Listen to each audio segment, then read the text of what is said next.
Hello everyone, welcome to a new video. Zane with you, and today we'll show you how to live stream on YouTube with your phone. Okay, now the first thing that you should do is to simply go and open the YouTube application on your phone.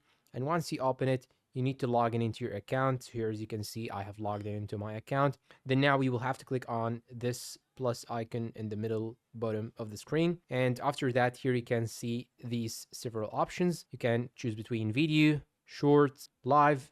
Simply, I'll go for live, then click on learn more. And now it here tells you that you need at least 50 subscribers and so on. So now let me show you how can I do it on my second channel. So now here's my second channel. I'll simply click on the plus icon again, then click on live. And here we go.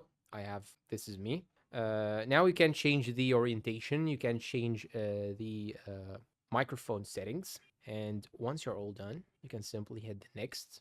Then you'll have to choose between whether it's made for kids or not. So simply I'll click on no because I want to allow comments. Then it will take about 3 seconds in order to go live. And now I am live. Okay, close. And you can use a green screen if you want. But here in my case, I do not actually have a green screen. I do not have a green chroma. But you can use something like that. You can remove it if you want. You can even do more modifications. You can modify the microphone input, and also which camera do you want to use, okay, whether you want to off the camera or not. So this is how you can actually do it. And if you want to cancel your stream, you can simply click on the top left button just like so. Are you sure you want to stop streaming? Simply click on OK. And that is it for today's video. If you find it helpful, please support us with like, subscribe, comment, share. Thank you for watching, and goodbye.